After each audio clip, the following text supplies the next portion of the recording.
गौतम बुद्ध ने कहा था कि एक भयंकर जंगली जानवर की तुलना में एक धोखेबाज और दुष्ट दोस्त से अधिक डरने योग्य है, क्योंकि जानवर केवल अपने शरीर को ही हानि पहुंचाता है, लेकिन एक कपटी और धोखेबाज दोस्त अपनी बुद्धि को हानि पहुंचाता है।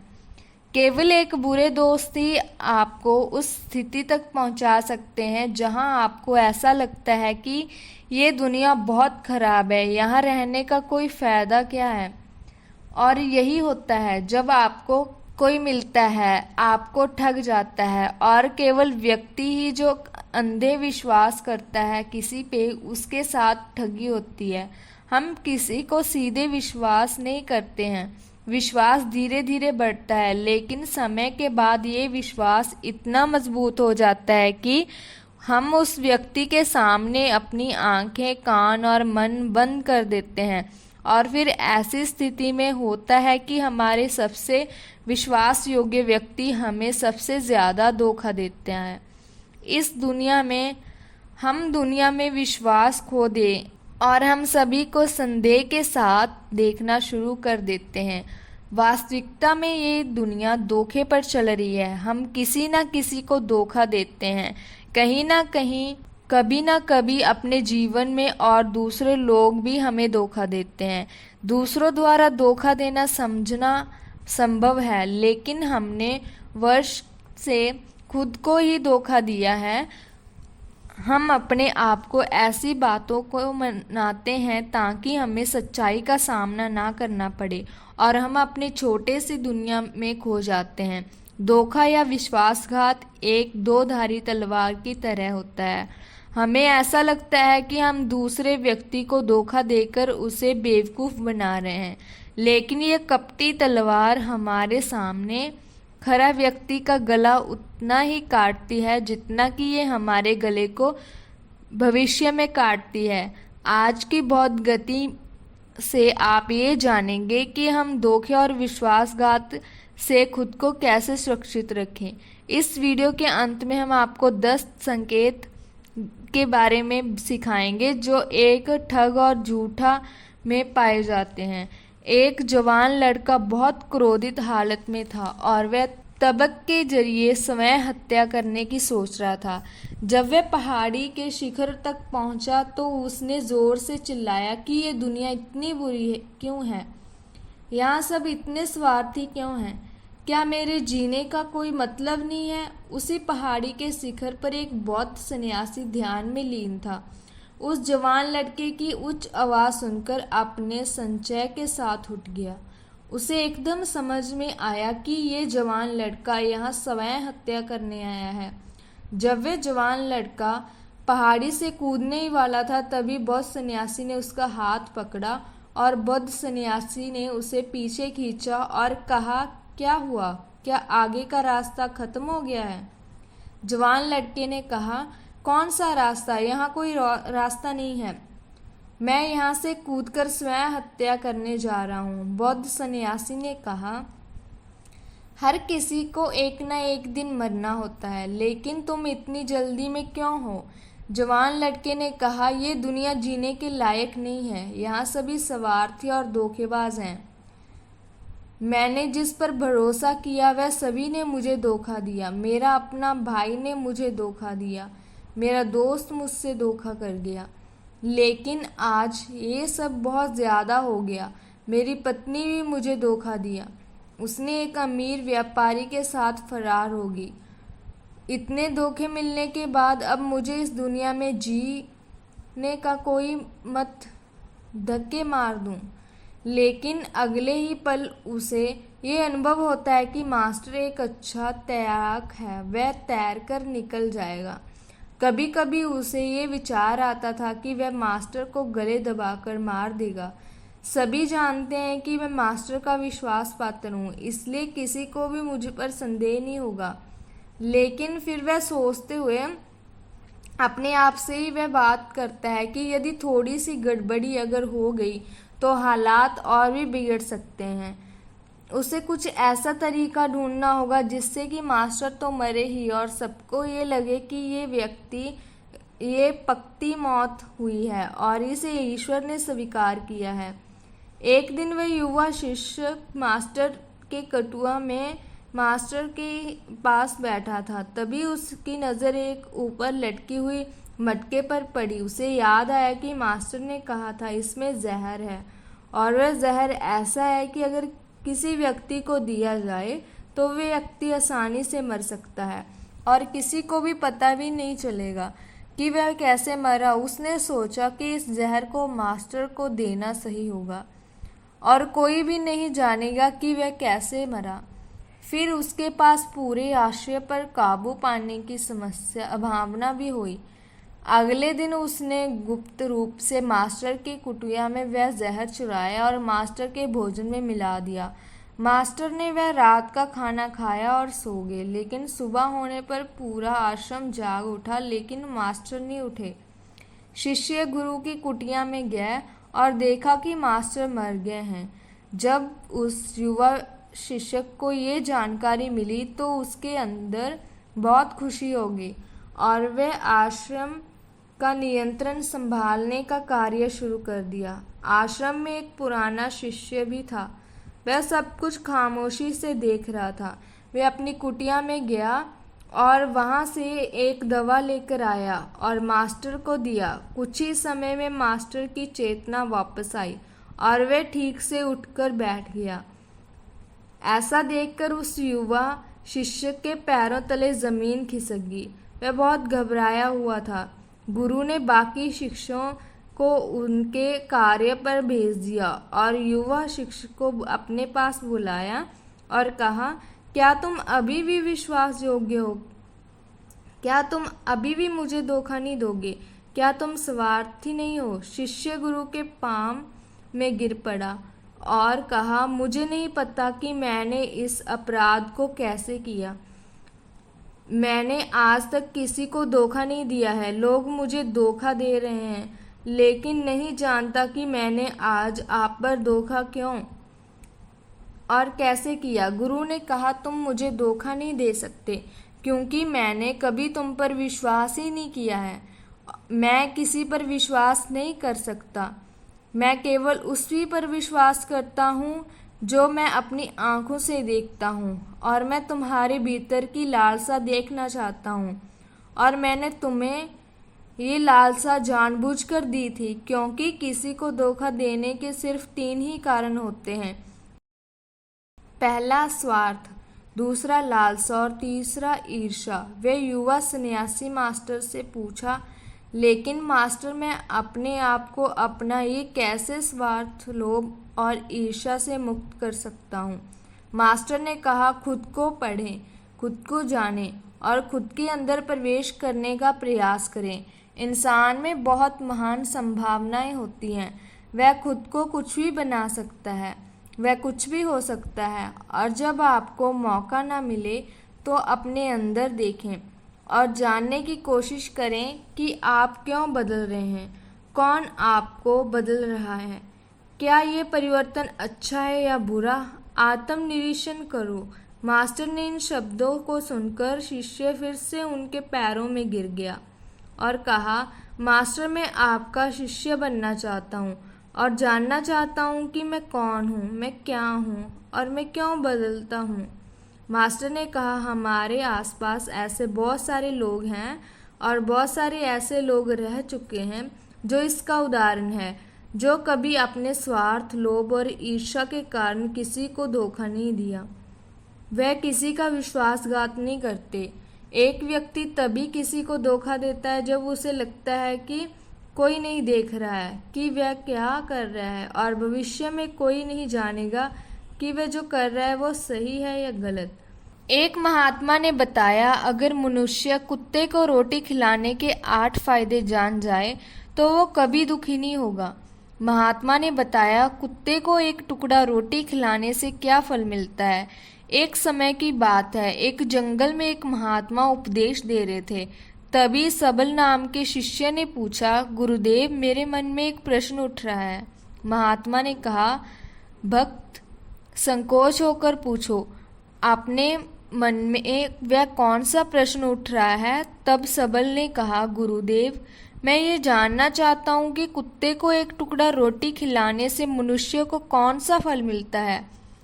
तभी महात्मा ने कहा, भक्त, कुत्ते को एक टुकड़ा रोटी खिलाने से मनुष्य को 8 फायदे होते हैं तथा जो भी मनुष्य इन फायदों के बारे में जान जाता है उसका जीवन धन्य हो जाता है और उसको जीवन में कभी दुखों का सामना नहीं करना पड़ेगा। जो मनुष्य पृथ्वी लोक पर कुत्ते को रोटी का एक टुकड़ा खिलाता है उसे 8 फायदे होते हैं और वह जीवन भर सुखी रहता है और उसे मृत्यु के बाद मोक्ष की प्राप्ति होती है। महात्मा ने कहा, अक्सर मनुष्य कई मौकों पर कुत्तों का नाम लिए करते हैं। जैसे किसी को गाली देते समय भी मनुष्यों की जुबान पर कुत्ते का नाम आता है। मनुष्य गाली आदमी को देता है परंतु नाम कुत्ते का बदनाम होता है। तो क्या कुत्ते का जीवन इतना क्या गुजरा है। भगवान बुद्ध ने कहा, एक समय की बात है, एक काले रंग का कुत्ता था। वह बहुत ही लाचार था और भूखा प्यासा था। वह गांव के सभी के घर घर जाता था परंतु उसे कोई भी व्यक्ति रोटी का एक टुकड़ा भी नहीं देता था। वह भूख के मारे इधर उधर घूमता रहता था। एक दिन वह गांव के बाहर नदी के किनारे एक ऋषि के आश्रम पर पहुंच गया और ऋषि से कहने लगा, हे मुनिवर, मुझे लगता है आप बहुत ही विद्वान तथा ज्ञानी हैं, इसलिए मैं भूखा प्यासा आपके पास आया हूँ।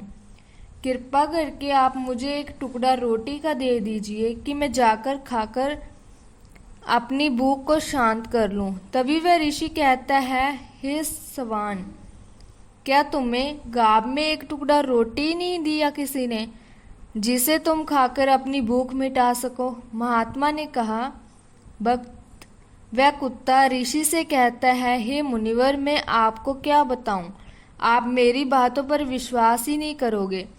तब भी वह ऋषि कहता है कि हे सवान, तुम बताओ, तुम्हारी बातों पर मैं विश्वास अवश्य कर लूंगा। मुझे तुम बहुत ही लाचार दिखाई पड़ते हो। तभी कुत्ता कहता है कि ठीक है मुनिवर, मैं तुम्हें अपनी बीती बताता हूँ। महात्मा ने कहा, कुत्ता ऋषि से ऐसे कहता है, हे मुनिवर, हम पर रहम करो, हमारा कोई घर नहीं होता है, कोई आसरा नहीं होता है, कमाकर खाना हमें नहीं आता, हमें वस्त्र भी पहनने का ज्ञान नहीं है, इसलिए सर्दी गर्मी और बरसात में हम ऐसे ही घूमते रहते हैं, हमें पढ़ना लिखना भी नहीं आता। महात्मा ने कहा, वह कुत्ता कहता, मुनिवर, आपकी तरह हमें अनुशासन नहीं आता, हमें अपनी की तरह बोलना भी नहीं आता, ये हमारा दुर्भाग्य ही समझिए। परंतु हमें अपनी तरह भूख भी लगती है, चोट लगने पर हमें आपकी तरह पीड़ा भी होती है, हमें आपकी तरह रोना भी आता है। बस इन्हीं 3 कामों में हम आपकी बराबरी करते हैं, इसलिए हम पर दया दिखाइए, हमें और कष्ट मत दीजिए। ईश्वर ने तो हमें वैसे भी कष्ट देकर ही भेजा है, ऊपर से आप लोग हमें परेशान करते हैं। हम आपकी तरह मनुष्य नहीं हैं, हम बहुत ही अधीन जीव हैं। जब हमारा जन्म हुआ उस समय हमारी आँख कान बंद थे। कह नहीं सकते कि उस समय आपके जन्म पर जैसे नाच गाना होता है, बाजे बजते हैं, खुशी मनाई जाती है, हमारे जन्म पर भी ये सब हुआ होगा। हमारे जन्म पर किसने खुशी मनाई होगी। हम जिस बिछौना पर थे वह रुई का नरम तो था, सर्दी बिल्कुल नहीं लगती थी। मैं मन में सोच रहा था कि किसी बड़े घर में पैदा हुआ हूँ, लेकिन जब हमारी आँख खुली तो मैंने देखा हमारी माँ, जिसे आप लोग कुटिया बोलते हैं, अपने 5 बच्चों को छाती से चिपकाकर एक राख के ढेर पे पड़ी थी। हम 5 भाई थे, बाकी 4 भाई तो लाल और भूरे रंग के थे, मैं अकेला ही काले रंग का था। सबसे छोटा मैं ही था, इसलिए कमज़ोर था। मेरी माँ हम लोगों के पास कम ही आती थी क्योंकि उसे भी अपने भोजन की व्यवस्था करनी पड़ती थी। यदि वह ना खाती तो हमें दूध कहाँ से पिलाती। उसी एक माँ पर हम 5 भाई अधीन थे। वह बेचारी अपने भोजन के लिए इधर उधर दौड़ती, हमें पांचों का बड़ा ख्याल रखती थी। आखिर वह हमारी माँ थी। खाकर अपने पेट की आग बुझा लेती थी। कई बार तो लोग उसे खाने की वस्तु ले जाते हुए देखते तो लाठी डंडे लेकर उसके पीछे पड़ जाते। कुछ निर्दय लोग थे जो कई बार उसे घर के अंदर बंद करके पीटते थे, हमारी माँ का बुरा हाल कर देते थे। फिर वह कुत्ता ऋषि से कहता है कि मुनिवर, हमारी माँ ने क्या बिगाड़ा था? उसने सिर्फ अपने पेट के लिए भोजनी तो चुराया था।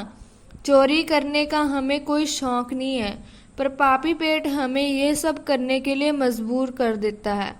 एक दिन की बात है, बड़ी जोरदार बरसात हुई और ओले भी पड़ रहे थे। ठंडी हवा चल रही थी। उस ठंड में ठिठुर कर हमारे 3 भाई मर गए। उस दिन हमारी माँ बहुत रोई थी, लेकिन मनुष्य हमारी पीड़ा को नहीं समझे, क्योंकि उनके बच्चे थोड़ी मरे थे। फिर वह कुत्ता कहता है कि मुनिवर, अब हम सिर्फ 2 भाई रह गए थे। हमारी माँ हम दोनों की अच्छे से देखभाल करने लगी थी। फिर एक दिन उसी गांव में ठाकुर साहब के घर पर दावत चल रही थी और अनेक प्रकार की मिठाइयाँ बन रही थी। ठाकुर साहब ने घर काफी मेहमान आए हुए थे। हमारी माँ ने कुछ खाने की तलाश में बार बार इधर उधर जाती, लेकिन उसे दुर्लभता कर भगा देते। किसी को उस पर इतना भी तरस नहीं आया कि रोटी उस बेचारी को खाने को फेंक दे। एक रोटी से उसका क्या बिगड़ जाएगा? मेरी माँ बार बार जाती और वही खरी खरी देखती रहती थी। ठाकुर साहब के आंगन में दावत खाने का, बट उसे कोई भी कुछ नहीं देता था। इस सब में हमारी क्या गलती थी? महात्मा ने कहा। आगे वह कुत्ता कहता है, मुनिवर, मेरी मान लाने का चौथा फायदा, कुत्तों को रोटी खिलाने से आपके ऊपर कर्जा नहीं जड़ता और जो पहले से आप कर्जदार हैं उससे भी मुक्ति मिल जाती है। कुत्ते को रोटी खिलाने का 5वां फायदा, कुत्ते को सुबह शाम भोजन देने से आपका व्यापार बहुत अच्छे से चलता है। कुत्ते को रोटी खिलाने का 6वां फायदा, कुत्ते को रोटी देने से आपकी आयु में वृद्धि होती है और अटका हुआ धन वापस मिल जाता है। कुत्ते को रोटी खिलाने का 7वां फायदा, कुत्ते को रोटी देने से हमेशा आपका स्वास्थ्य अच्छा बना रहता है और मानसिक रूप से आप मजबूत रहते हैं। आपका मन हमेशा ऊर्जावान रहता है, अच्छे विचार आपके मन के अंदर आते हैं। और कुत्ते को रोटी खिलाने का 8वां फायदा, कुत्ते को रोटी खिलाने से भगवान प्रसन्न होते हैं, क्योंकि भगवान को मस्तक जीवों की चिंता रहती है और जो समस्त जीवों पर दया दिखाता है, भगवान भी उस मनुष्य से हमेशा प्रसन्न रहते हैं। भगवान की कृपा सदैव उस परिवार पर बनी रहती है। और अपने बुजुर्गों से सुना होगा कि जब कुत्ता रोता है, अब शुगुन संकट आता है, किसी की मृत्यु होती है, इसलिए कुत्ते को कभी रुलाना नहीं चाहिए। इस प्रकार से महात्मा ने सबल को कुत्ते को रोटी खिलाने के 8 फायदे बताए और जो भी मनुष्य कुत्ते को रोटी खिलाता है तो उसे इन 8 फायदों का फल प्राप्त होता है और जीवन भर सदा सुखी रहता है। तो दोस्तों, उम्मीद है इस वीडियो से आपको काफ़ी कुछ सीखने को मिला होगा और अगर कुछ सीखने को मिला हो तो हमारे इस चैनल को सब्सक्राइब कर लें। धन्यवाद। दोस्तों, बहुत समय पहले की बात है। किसी नगर में एक युवक रहा करता था। वह युवक बहुत ही शर्मीला था। वह इतना शर्मीला था कि जब भी उसके सामने कोई नया व्यक्ति आ खड़ा होता तो वह उससे बात तक नहीं करता था। यहाँ तक कि जिन्हें वह जानता था, पहचानता था, उनसे भी बात करने में बहुत ही शर्माया करता था। वह उनसे भी ठीक से बात नहीं कर पाता था और अपनी इस समस्या के कारण वह खुद ही बहुत परेशान रहता था, क्योंकि वह अपने जीवन में कुछ कर ही नहीं पा रहा था। धीरे धीरे समय बीतता गया और समय बीतने के साथ साथ उस युवक की शर्म की आदत भी बढ़ती गई, जिसके कारण वह अधिक निराश रहने लगा, परेशान रहने लगा, चिंतित रहने लगा। उसे ये समझ नहीं आ रहा था कि वह अपनी इस समस्या से किस तरह से छुटकारा पाए। उसके घर वाले भी अब उसकी इस समस्या को लेकर बहुत चिंतित रहते थे। वह सोचते थे इसका क्या होगा, ये अपने जीवन में कुछ कर पाएगा भी या नहीं। जब भी वह कहीं पर काम के लिए जाता तो लोग उसके सीधेपन का फायदा उठाते, उसे परेशान करते। वह कुछ ज्यादा नहीं कह पाता था, जिसके कारण उसे कोई कुछ भी कह देता और वहां से चला जाता था। इन्हीं सब कारणों की वजह से उसका मन कहीं भी किसी भी काम में नहीं लगता। वह हर काम को कुछ ही दिनों में छोड़ दिया करता। उसके मन में बहुत कुछ चल रहा था, उसके मन में विचारों के तूफान उठ रहे थे। वह सबसे बहुत कुछ कहना चाहता था, लेकिन अपनी इस आदत के कारण वह किसी से कुछ नहीं कह पा रहा था। वह अंदर ही अंदर घुटता जा रहा था। सारे विचार, सारी बातें उसके मन में ही दबी पड़ी थी, लेकिन कभी भी वह किसी से भी अपने मन की बात नहीं बताता था। जब छोटा सा बच्चा था तब उसे लोग बहुत पसंद करते थे। उसकी इस आदत को भी लोग सहारा थे, लेकिन इसी आदत की वजह से जब वह बड़ा हो गया, युवा हो गया, तो इसी आदत के कारण उसे अपना जीवन जीने में अधिक परेशानियां उठानी पड़ रही थी और वह युवक भी अपनी इस गलती के कारण बहुत परेशान रहता था। अपनी इस एक आदत से छुटकारा पाना चाहता था। वह चाहता था कि वह लोगों से अपने मन की बात खुलकर कह पाए। जो कुछ करना चाहता है, जो कुछ कहना चाहता है, वह सबसे वह खुलकर कह सके। लेकिन जब भी कोई दूसरा उसके सामने आता तो उसकी जुबान मानो खुलती ही नहीं थी। यहाँ तक कि वह अपने माता पिता के सामने भी ठीक से बात नहीं कर पाता था। केवल उसके कुछ मित्र थे जिन्हें वह अपने मन की बात कर पाता था। जब भी वह किसी बात का जवाब देता तो लोग उसकी हंसी उड़ाते, उसका मजाक बनाते। लोग कहते कि आज तो तेरा मुंह में भी जवान आ गई है। ये समस्या दिन ब दिन बढ़ती चली जा रही थी और इस समस्या के कारण अब उसके माता पिता भी अधिक चिंतित रहने लगे थे। वे चाहते थे कि उनका बेटा दूसरों के सामने अपनी मन की बात रख सके, लेकिन एक दिन जब अपने उस बेटे को दूसरों के सामने शर्मिंदा होते हुए देख रहे थे, तभी उन्हें बहुत क्रोध आया और वे अपने बेटे को खरी खोटी सुनाने लगे। उन्होंने इसे इतना डांट दिया कि वह युवा लड़का अधिक क्रोधित हो गया और वहां से बिना कुछ कहे वहां से चला गया। शाम हो चुकी थी और अब तक उसका बेटा घर नहीं लौटा था। माता और पिता दोनों बड़े ही चिंतित थे। वे अपने बेटे को वापस घर पर देखना चाहते थे, लेकिन युवा लड़का तो भागते भागते पहाड़ की चोटी पर जा पहुंचा था। वह वहां से नीचे की ओर झांक रहा था और ईश्वर से कह रहा था कि हे भगवान, आपने मुझे ऐसा क्यों बनाया। लोग मेरा मजाक उड़ाते हैं, लोग मेरी हंसी उड़ाते हैं। जब मैं इस दुनिया में अपने मन की बात नहीं रख सकता तो किसी से कुछ कह ही नहीं सकता, तो फिर मैं इस जीवन को जीकर क्या करूँगा। जब भी मैं किसी को कुछ कहने की कोशिश करता हूँ तो लोग मेरा मजाक बनाते हैं, मेरी हंसी उड़ाते हैं, यहाँ तक कि वह मुझसे कुछ भी कहकर चले जाते हैं और मैं उनका जवाब नहीं दे पाता।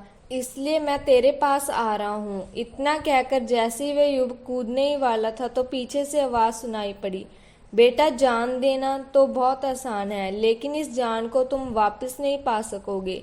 जैसे ही ये आवाज़ उसके कानों में पड़ी, वह पीछे मुड़कर देखने लगा। जैसे ही उसने पीछे मुड़कर देखा, उसने पाया कि एक बौद्ध भिक्षु उसके पीछे खड़ा है। उन्हें देखकर वह डर सा गया और अपने कदम पीछे खींच लिए और चुपचाप वहां पर खड़ा हो गया। अपनी आदत के कारण वह उनसे कुछ नहीं कह पा रहा था। तभी बौद्ध भिक्षु उस युवक से कहते हैं, बेटा, क्या बात है, आखिर तुम यहाँ पर क्या कर रहे हो और तुम अपने इस जीवन को क्यों समाप्त करना चाहते हो। ये अनमोल जीवन है, बहुत कम लोगों को नसीब होता है और तुम्हें ये जीवन व्यर्थ लगता है। इस पर ही वह युवक कहता है कि नहीं नहीं, कुछ नहीं, मैं तो बस यहाँ पर खड़ा होकर देख रहा था। तभी बौद्ध भिक्षु उस युवक से कहते हैं, बेटा, मैं जानता हूँ कि तुम यहाँ पर क्या करने आए थे। तुम मुझसे कुछ नहीं छुपा सकते, लेकिन मैं चाहता हूँ कि तुम अपनी समस्या मुझसे खुद बताओ। तभी मैं उसका समाधान तुम्हें बता पाऊंगा। यदि तुम चाहते हो कि कोई तुम्हारी मदद करे तो उसके लिए पहले तुम्हें ही आगे बढ़ना होगा। यदि तुम चाहते हो कि मैं तुम्हारी समस्या का समाधान करूं तो तुम्हें मुझे अपनी समस्या बतानी होगी, वरना मैं कुछ नहीं कर सकूंगा। करते हो तो तुम्हारे मन में कैसा ख्याल आता है? इस युवक जवाब देते हुए कहता है कि गुरुवर, जब भी मैं अपने माता पिता से बात करने का प्रयास करता हूँ तो मुझे ऐसा लगता है कि मानो मेरे पिता अभी मुझे डांट देंगे, मुझ पर क्रोध करेंगे, मुझसे नाराज हो जाएंगे, और कहीं ना कहीं मुझे ये भी लगता है कि मैं कुछ गलत बात ही करूँगा। यहाँ तक कि मेरे मन में ऐसा भी ख्याल आते हैं कि शायद मेरे पिता मुझसे प्यार ही नहीं करते। परंतु गुरुवर, आप कहते हैं कि शर्म अलग है और डरना अलग बात है, तो क्या कोई ऐसा उपाय है जिससे मुझे डर ही ना हो? क्या कोई ऐसा रास्ता है जिससे मेरे अंदर का ये डर पूरी तरह से समाप्त हो जाए? कृपया करके मुझे इस समस्या का समाधान बताइए। मुझे अपने इस डर से बाहर निकलना है। मुझे लोगों की तरह अपने इस जीवन को खुलकर जीना है। उस युवक की ये सारी बातें सुनकर बौद्ध भिक्षु उस युवक से कहते हैं, जाओ और अपने पिता से कहो कि मुझे कुछ काम करना है और उसके लिए मुझे आपसे कुछ धन चाहिए। यदि तुम उन्हें धन मांगने में कामयाब हो गए तो मैं तुम्हें तुम्हारी समस्या का समाधान अवश्य बताऊंगा। वह युवक काफी घबरा गया। उसने उस गुरुवर से कहा कि हे गुरुवर, मुझे ये कार्य ना दीजिए, मैं उनसे कुछ नहीं कह पाता। उनके सामने तो मेरी बोलती तक बंद हो जाती है। मैं उनसे भला कैसे मांगूंगा? ये बात सुनकर बौद्ध भिक्षु उस युवक से कहते हैं, तब तो तुम्हारी समस्या का कोई भी समाधान नहीं है और ना ही तुम कभी भी अपने जीवन को खुलकर जी पाओगे। ये बात सुनकर युवक उस बुद्ध भिक्षु से कहता है, गुरुवर, ऐसा ना कहें, कृपा करके मुझे कोई ऐसा कार्य बताएं, कोई ऐसा कार्य जिसमें मेरे अंदर का डर पूरी तरह से समाप्त हो जाए। कोई ऐसा समाधान बताइए। इसका जवाब देते हुए वह बौद्ध भिक्षु उस युवक से कहते हैं, बेटा, यदि तुम्हें अपने अंदर के डर को समाप्त करना है तो पहले तुम्हें ये कार्य करना होगा जो मैं तुम्हें कह रहा हूँ। वह युवक घबराकर काफी देर सोच विचार करने के बाद उन बौद्ध भिक्षु की बात मान गया और अपने पिता के पास गया और उसने धन मांगा। जैसे ही वह युवक पिता के पास गया और उनसे धन मांगने लग गया, उसके पिता ने भी उस युवक की बातों को ध्यान से सुना और उसे धन दे दिया। लेकिन वह युवक धन लेकर वहां से भाग गया और वापस आकर उन बुद्ध भिक्षु से मिलता है और उनसे कहा कि उसने काम पूरा कर लिया है। वहां से, अब आप मुझे अपना समाधान बताइए। लेकिन उन बुद्ध भिक्षु उस युवक से कहते हैं, बेटा, तुमने अभी तक मेरा कार्य पूरा नहीं किया है। जब तक तुम मेरे पिता से बात नहीं करोगे तब तक मैं तुम्हें अपना समाधान नहीं बताऊंगा। उस युवक ने उन बौद्ध भिक्षु की बात मान ली और वे अपने माता पिता के पास गया और उनसे उन बौद्ध भिक्षु के बारे में बताया और उनसे कहा कि उन बौद्ध भिक्षु ने उस युवक को एक कार्य दिया था और यदि उस कार्य को पूरा कर देता है तो वो बौद्ध भिक्षु से उसके डर को समाप्त करने का उपाय बताते थे। उसके पिता ने उसकी बात सुनकर उस युवक के साथ उस बौद्ध भिक्षु के पास गए और उनसे बात करने लगे। उन बौद्ध भिक्षु ने उस युवक के पिता से कहा कि यदि आप चाहते हैं कि आपका बेटा अपने जीवन को खुलकर जी सके तो उसे अपने मन की बात कहने के लिए प्रोत्साहित कीजिए। उसे डांट मत दीजिए और उसे प्यार कीजिए। यदि आप ऐसा करेंगे तो वह अपने मन की बात कहने से नहीं डरेगा और आपका बेटा एक खुशहाल जीवन व्यतीत कर सकेगा। ये बात सुनकर उसके पिता ने उन बौद्ध भिक्षु की बातों को ध्यान से सुना और उन बुद्ध भिक्षु को धन्यवाद देते हुए वहां से चले गए। और जब वे घर पर वापस पहुंचे तो उन्होंने अपने बेटों को भी ये बात समझाई कि उस युवक ने भी अपने पिता की बात को मान लिया और अब वह अपने मन की बात कहने से नहीं डरता था और वे अपने जीवन को खुलकर जीने लगा। इस तरह वह युवक अपनी शर्माने की आदत से छुटकारा पा गया और उसके जीवन में बहुत सारे सकारात्मक परिवर्तन आए और वे अपने जीवन को खुशी खुशी जीने लगा। दोस्तों, अगर आपको ये कहानी पसंद आई हो तो हमारे चैनल को लाइक, शेयर और सब्सक्राइब करना ना भूलें। मिलते हैं जी अब नेक्स्ट वीडियो में, तब तक के लिए धन्यवाद।